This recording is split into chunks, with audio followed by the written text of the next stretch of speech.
Hey, it's Why We Love Horror TV. I'm John Maher, and that's Aaron Brooks. Wives aren't going to be here for us for Welcome to Derry. We're just going through it. It's a guy's night.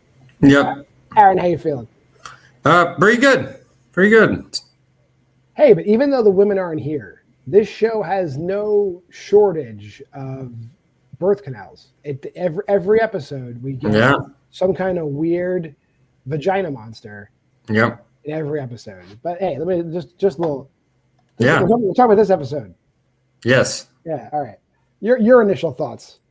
Overall, I'm still liking the show quite a bit. Whether it's necessary or not, who cares? We have it. So, I think through 2 episodes, it's setting up to be a pretty good season of television. I like the direction we're going. Yeah, we're building the world. We're seeing stuff we already knew about Derry, like where like people are just pieces of shit to each other, and it's like whatever. Like there's the scene where Hanlon's wife sees the kid just punking the kid in the street, like no one stops them. And there's also just like a lot of people are just openly racist, but that's cool, you know. Yes. And then the other thing, which has never been in any of the IT lore, as far as I know, is the military base. I still have no real idea what's going on there, but they're kind of revealing that a little bit at a time. They're digging for something in the woods, and Dick Halloran seems to know maybe where it is. Yeah, and I guess maybe Pennywise is going to have to do with like the Cuban Missile Crisis and. Yeah, they're going to weaponize fear like Scarecrow in the Batman universe. Yeah, and I guess it is. It sounds like they're just misinterpreting what Pennywise is, and they think it's like a physical weapon they can use against the Russians, which is interesting, but I don't know where they're getting their information from. It's interesting. It also feels like something like a TV show does to create more of a lore in some ways and get Dick O'Halloran involved because it's the guy from, The Shining. I feel like the general James Remar's character, he seems like a good dude, but I feel we're going to have like an absolute power corrupts absolutely situation with that guy. Yeah, probably. Probably in the finale. Yeah, most likely. Honestly, like that part, like I'm interested in, but it's probably the weaker aspect of the 2 subplots, I guess, or the A and B plots, if you want to refer to it. The A being just Derry and everything kind of happening with Derry. We have Veronica's dad being successfully framed for the disappearance of all the children because they're just you're either racist or racists run you in this town. So. Yes. Yeah. So there's that. The Ronnie nightmare sequence, just in general, we kind of alluded to it, but is crazy. Yeah, it's one of the 2 like great nightmare sequences in this episode, for sure. So yeah, Ronnie's, it's, like essentially, like there's like a lot of kind of questions about Ronnie's mom anyways that naturally kind of arise with this episode that get a little bit answered. So yeah, like poor Ronnie. Oh yeah, like, and that's basically like it's the situations they put these characters in. Like, is she like legit drowning in amniotic fluid? That's got to be horrible. Yeah, and it's also like really smart because it's like the whole like a child hides under the covers. That's the safest place to go, and in this case, it turns into the covers and the bed. So it's like, again, like just like a really good nightmare kind of play on a nightmare there with Pennywise. I like what they've done with Pennywise so far.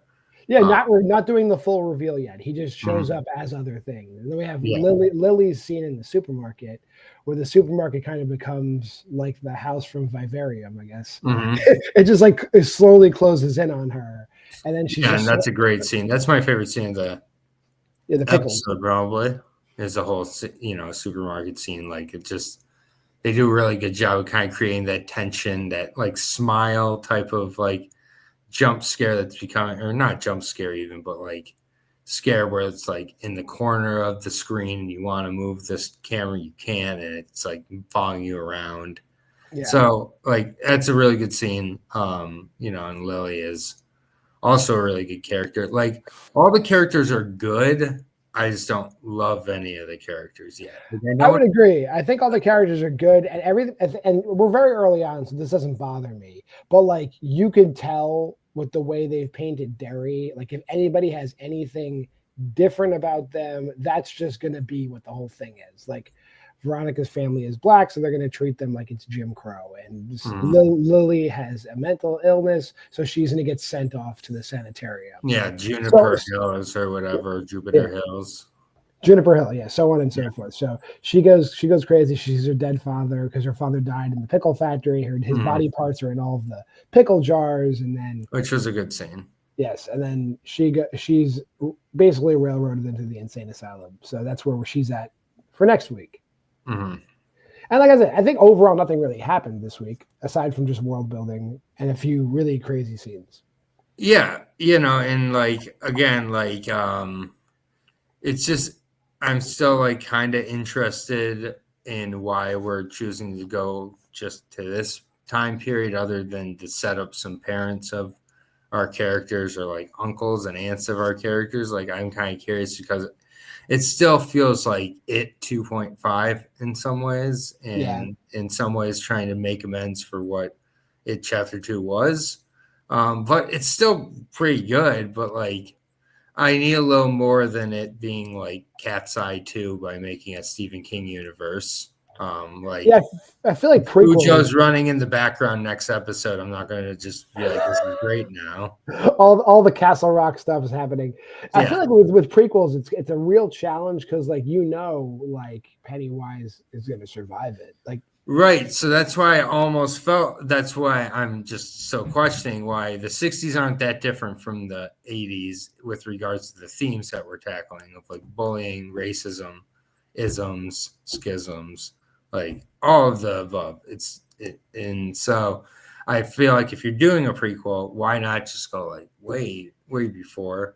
And I feel like every season we're going to go a little further back, and I think that's kind of interesting. But like I know what I'm watching is good, but like if this show wasn't on, I wouldn't be asking for it either right now.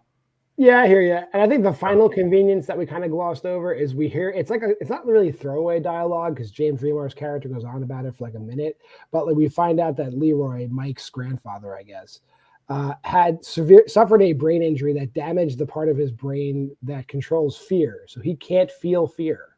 Yes, which is like, okay, cool. Here's our secret weapon. Right, he's an X-Men. Yeah. So it's like okay. Like that would answer that. Like it's written from the end backwards. It feels like in a lot of ways. Fair enough. Anything else you want to add before we get to the ratings? No, I think we're good. Yeah.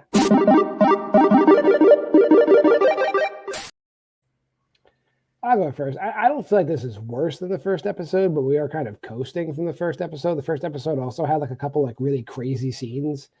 And then a bunch of like world building. This also had a couple of crazy scenes and a bunch of world building. So if you're just going to repeat the same pattern, I got to drop it a little bit. So I'm at 3.5 for this episode. I really liked the scene with Ronnie getting trapped in her bed. I like the scene with Lily getting trapped in the supermarket. But I'd like to figure out what's going on. I don't know how many episodes. Are there 10 episodes in the season? I hope so. Oh yeah, I hope so too. Because like they're really taking their time. They got a lot of stuff to create here. Yeah. For me, like. The first episode, I think I had a 3.5. This one, I'm gonna give a 3. Right. It's just it's solid. It's not bad, but like horror TV is very difficult. And right now with this one, like I'm not rushing to get to the next episode, which I hope at some point changes with the season. Because like I'll watch the next episode, but like. If it wasn't on, I wouldn't be like, I need this It show. So, yeah, I feel like there's like not a lot. Like now that like, with all the kids they introduced us to in the first episode, they wiped out like 75% of them.